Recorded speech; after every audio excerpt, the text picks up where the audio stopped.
In 1973, Libyan leader Muammar Gaddafi had claimed that the Gulf of Sidra, on the country's coast, was an enclosed bay and thus part of its own territorial waters, but this was disputed by the US, which had made a point several times of sailing the US Navy into the Gulf, crossing what Gaddafi called the Line of Death, into what Libya claimed were her own territorial waters. These freedom of navigation patrols were a challenge to Libya to defend their claims, and on the 19th of August 1981, a new one began. Libyan aircraft were sent up to show the flag and pinpoint the position of the US fleet. Most were escorted away without incident, but late in the morning one Libyan pilot fired a missile at a pair of F-14 Tomcats. It missed, but the rules of engagement then cleared the Americans to fire back if attacked, and they did so, shooting down both of the Libyan Su-22 fighters that had attacked them. Both Libyan pilots ejected, though some sources claim that one of their parachutes didn't open.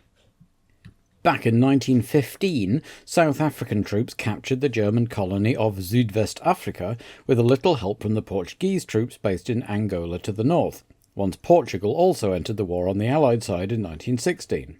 With the war over, the territory, now called Namibia, was given to South Africa to administer as a mandate, in theory a temporary stewardship until the people were ready to rule themselves, but in practice a colony in all but name.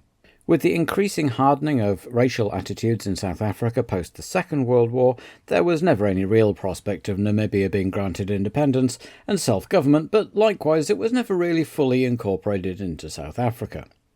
As European colonial empires withdrew from Africa in the 50s and 60s, some peacefully, others less so, the holdouts were subjected to increasingly violent campaigns for independence against the Belgians in what became Zaire, and against the Portuguese in Mozambique and Angola, and against the South Africans in Namibia. Angola had gained its independence in 1975 and promptly collapsed into civil war as communist and anti-communist factions fought for control, with Cuba supporting the communists and South Africa the anti-communists, which of course meant that the Namibian independence group, SWAPO, found allies in the communist faction and were able to establish training bases across the border in Angola. In August 1981, South African troops entered Angola to raid those camps and ended up occupying part of the south of the country, bringing them for the first time into direct conflict in the already very messy Angolan civil war. And just a week after the Austrian Grand Prix, the capital Vienna was rocked by a terrorist attack, as two men from the Abu Nidal organisation in support of Palestine threw grenades into the city's main synagogue in Seitenstättengasse during a bar mitzvah service. In the ensuing gunfight with police and the bodyguard of a local Jewish businessman, both men were arrested, but 2 bystanders were killed and 15 injured, though no one actually inside the synagogue was harmed. The Formula One circus arrived at the seaside at the end of August, and Jean-Marie Balestre was in full campaigning mode. An election for FISA president was set for the autumn, and the Frenchman was running for re-election, opposed by Basil Taille, currently head of the RAC in Britain. Balestre had of course come in for criticism of his perceived autocracy, and as being partly responsible for a lot of the infighting that had plagued F1 recently, but there was also a nationalist motive on the table, with the sense that FOCA was the British camp opposed to the Franco-Italian FISA camp, and a major question was whether electing a Brit to head up the latter would calm things down, or just feel like a greater British takeover which must be resisted. More immediately, Gérard Ducarouge was back in the paddock, now wearing Marlboro kit, as the technical advisor to the Alfa Romeo team, a move suggested by Mario Andretti to the overall head of Alfa Romeo, but not necessarily pleasing Carlo Chitti, head of Auto Delta, who ran the racing team, and who was quite used to being top dog. Whether the two big men would be able to work together to solve the Milanese marque's problems remained to be seen, but in the meantime Ducarouge had designed some new side pods for the 179, inspired by the ones he'd put on the Ligier earlier in the season. Elsewhere, Tyrrell now had 2 of the new 011 chassis, though they were still finishing up the second one as they arrived, and it wasn't ready for Alboreto until Friday afternoon's qualifying session. They were still splitting the difference on tyres, with Cheever on Goodyears and Alboreto on Avons. The Theodore car had been significantly redesigned, most obviously with a new, more traditionally designed nose. Tollman had a new single-turbo unit, which made the Porky TG181 20 kilos lighter. Fittipaldi were back, having acquired some new engines, though they were still broke, with a reported deal with airline Avia having not materialised. They had switched tyres again, now to Michelin, but the cars were badly maintained and looked like they might fall apart at any minute. Ligier had updated Tombé's car to match the aerodynamics Lafitte had run in Austria, and Alain Prost arrived at Zandvoort beaming, having just become a father for the first time. His wife Anne-Marie had given birth to young Nicolas just after Alain had got home from Austria. Dad had also just signed a contract extension with Renault, as had Rene Arnoux, but despite his second place in Austria, Rene was still mentally suffering from the arrival of the immensely talented and very demanding Prost, who pushed him in a way that Jabouille never really had, and Rene had been found wanting so far. Zandvoort had been a popular seaside resort in the pre-war Netherlands, and had even hosted a street race in June 1939, including a demonstration run by Manfred von Brauchitsch in his Mercedes Grand Prix car.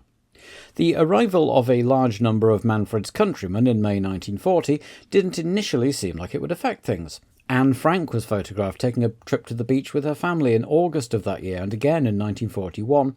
But as the war started going badly for the Germans, soon enough the town was mostly evacuated and the beaches cordoned off and covered in tank traps and construction on the famous Atlantic Wall defences, as part of which roads were built through the sand dunes for communications and construction work. After the war, some of those roads were linked up to form a new circuit, though not designed by famous Dutch circuit designer John Hugenholtz, who nonetheless got a corner named after him. The first race was run in 1948, and the layout had remained pretty much the same ever since, the first championship Dutch Grand Prix taking place in 1952. After a couple of hiatuses for financial reasons, the race was ever present in the calendar from 1958 until 1972, when the track needed upgrading. As part of that, a chicane was added at the Panoramabocht at the southern end, and then after a few more years in the calendar, a second chicane at Hontenvlak was added on the eastern leg for the 1980 race. The last three winners, Piquet, Jones and Andretti, were all on the grid for 1981, and at least two of them stood a good chance of emerging victorious today. But just as at the last few races, the hot favourites were in yellow, white and black, and whatever was going on in Rene Arnoux's head didn't seem to be affecting his single lap times, as he topped the timing charts on Friday, with Prost a couple of tenths behind, followed by the Williamses, both now fitted with the 15-inch tyres. But on Saturday, Prost had a new lighter car and snatched pole, beating Arnoux's best time set on Friday by 0.08, while Piquet improved from 5th to 3rd ahead of the Williams twins. Jones satisfied to be 2 tenths ahead of his teammate at least. Lafitte was 6th, Andretti, finally happy with his car, was 7th ahead of Watson, who was 8th and complaining of oversteer in the corners. The low tie continued to suffer over the bumps, De Angelis 9th and Mansell back in 17th. The Ferraris also suffered from excessive wear on their side skirts, with Pironi 12th and Villeneuve only 16th fastest. In between them was De Cesaris in 13th, having gone off in a big way at Tarzan and destroyed another chassis. The last straw for Ron Dennis and Teddy Mayer, who withdrew his entry during Saturday's session rather than give him the spare, so everyone else shuffled up a place, starting with Bruno Giacomelli's Alfa Romeo. Villeneuve was promoted from 16th to 15th, Mansell to 16th, and Jarier and Derek Daly headed off the back marker pack, with Sura and Storr, Borgard and Salazar, and the Tyrrell's still not right. Giva would line up 21st, while Alboreto had been 25th fastest, so he was the beneficiary of De Cesaris' withdrawal and would start on Saturday. The Fittipaldis had had all kinds of engine trouble. Rosberg's failed on his outlap on Saturday and never really looked like qualifying. The Tolmans were still nearly there, Henton in a brand new chassis, agonisingly close to making it on race day, which was gloriously sunny, with a big crowd and 2 Renault drivers on different tyres. Prost on a softer compound, and Arnoux, always tougher on his tyres, a harder one, in the hopes of not needing to stop. They lined up for the start in the shimmering heat haze, and away they went, the Renaults staying ahead despite the turbo lag, as they all charged for the first hairpin, but behind them Villeneuve got a good start, but was crowded between Giacomelli and Patrese and touched tyres with the Alfa, flipping him into the air and spinning off into the sand at Tarzan as the rest streamed past, somehow all avoiding the flying Ferrari. As Prost led Arnoux, Jones, Piquet, Lafitte and Andretti round, Reutemann in 7th made a move on the American in front of him and got past but trod on the Alfa's front wing in the process, while further back Pironi bumped into the back of Tombé and both drivers came in for repairs at the end of the lap. Prost, on his softer tyres, was already leaving Arnoux behind, and Rene had a very feisty Alan Jones swarming all over the back of him, with Piquet and Lafitte queued up behind too. Then Reutemann leading Andretti, whose Alfa was definitely looking a bit dog-eared, but was still running. Tombé's rear suspension damage turned out to be terminal, and his car was pushed back into the garage, while the Ferrari mechanics worked on Pironi's front suspension. Not a great weekend for Maranello so far. And unseen, Mansell had also departed the race with a blown engine on lap 2. As they came to start lap 3, Jones pulled out and passed Arnoux, taking second place, as Piquet also had a look and nearly let Lafitte through in the process. Once past, Jones charged off in pursuit of Prost in the lead, while Arnoux was clearly holding up Piquet and Lafitte, and a couple of laps later Piquet also came by on the straight, again with Lafitte trying to sneak past as well. The turbo power of the Renault should have been sufficient to keep him ahead, but those harder tyres were slowing him. He would be hoping that he could make those places back up, as everybody else's tyres deteriorated later in the race. Jones was 2.7 seconds behind Prost, but not making much of an impression on the lead at the moment, as Derek Daly came in to retire with another suspension failure. Lafitte passed Arnoux for fourth, while Channel 9 Australia, which is unfortunately the only footage I can find, was off on an ad break, and meanwhile Andretti was still gamely going on with his skewed front wing, but dropping back, first behind De Angelis, then a whole pack of Patrese, Giacomelli and Ribacchi, the other Alfa apparently none the worse for its brush with Villeneuve. And eventually Mario decided to bite the bullet and come in, returning to the track dead last after a 5-minute stop. Arnoux had now dropped behind Reutemann and was under threat from John Watson in 7th, as Jones continued to chip away at Prost's lead, getting closer and closer every time they came around, while off-camera Watson had finally made his way past Arnoux into the points. Prost and Jones had Pironi on the track in front of them, having been sent back out after his repairs and running a long way back in last place, by which time Jones was just 3/4 of a second behind Prost. Patrese retired with broken suspension, his front left having been hit in the Villeneuve incident, and not long afterwards Pironi also gave it up as a bad job and retired, his steering just not quite right. Lap 19 of the 72 and Jones was now with Prost, pulling to the left as they approached Tarzan. He'd gone round the outside here last year in the fully ground effect Williams, but on this occasion he couldn't quite make it stick. As the cameras stayed with the leaders, they missed Reutemann having a go at Lafitte at the same spot, trying to go inside the Ligier only to hit it and send the Frenchman spinning into the sand and bending his own front suspension. 2 more out, as Lafitte jogged across the track back towards the pits, stopping to pick up a piece of bodywork on the way. No sooner were the cameras back on the leaders when there was another flurry of sand. This time it was Giacomelli's suspension failing, probably having been weakened in the Villeneuve incident, and sending him flying off at Schiflach. So on lap 20, with 9 cars out already, the order was Prost and Jones at the front, then Piquet about 5 seconds back in third, Watson 4th, Arnoux 5th, and Ribacchi 6th. The leaders were just approaching Salazar, Alboreto and Borgood, running together in 11th through 13th places and scrapping hard. They quickly disposed of the ensign and the ATS, but Alboreto proved slightly less accommodating. And while they were stuck behind him, Prost missed a gear coming out of the Panorama Bocht, and Jones nipped through into the lead. As they came round to finish the lap, they both pulled out to pass the Tyrrell and went 3 abreast down the main straight, but Prost had the speed this time and went into Tarzan back in the lead. The lap charts would show that Jones finished lap 23 in first place, but in reality his lead had only lasted a couple of corners. While all that was going on, Arnoux had spun off and stalled, entirely unremarked on by anyone, but promoting De Angelis into the points. With his tyres now suffering from his attacking driving, Jones hung back a bit as Prost came to lap the other Tyrrell of Chiva, who proved a little more accommodating than his teammate, and then ahead were Jarier and Sidra in 8th and 9th, who were fighting their own battle. They went by at the end of the 28th lap, Jarier getting out of Jones's way as soon as he reasonably could after the hairpin, but his race would be run just a few laps later when his gearbox lost 2nd and 3rd.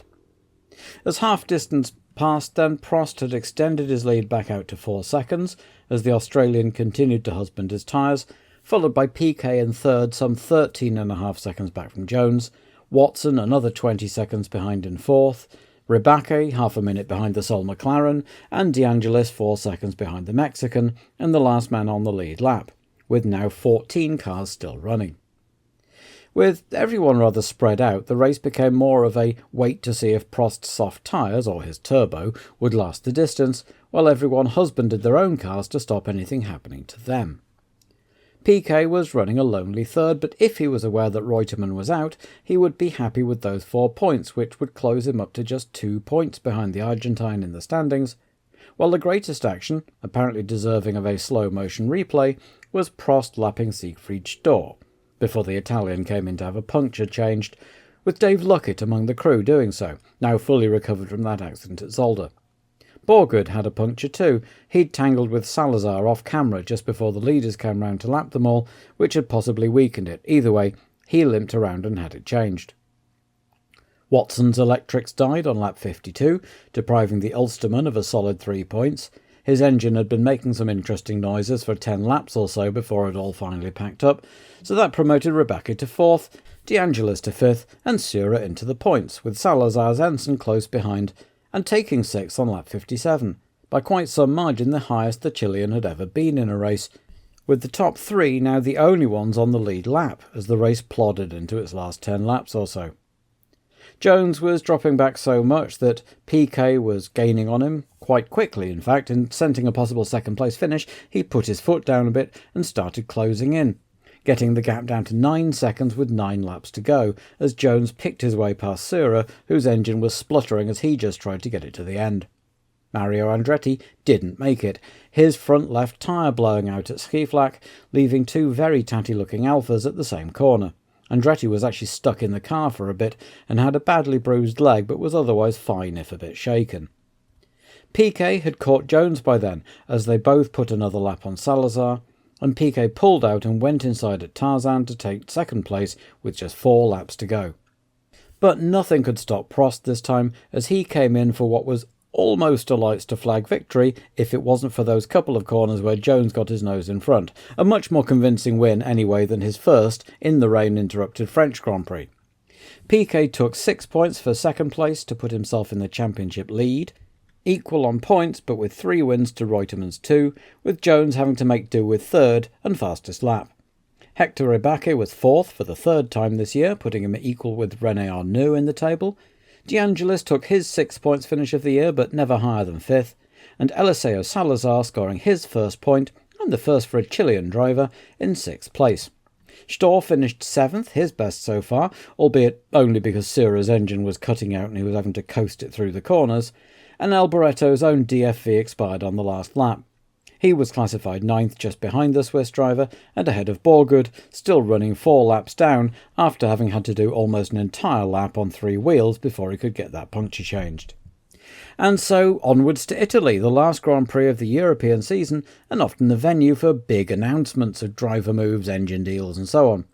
But attention was still firmly fixed on the 1981 season, as there were still 7 men, Piquet, Reutemann, Lafitte, Jones, Prost, Villeneuve and Watson, all with at least a mathematical chance of being crowned at the end of the year, and all of whom except for Jones would be a first-time champion.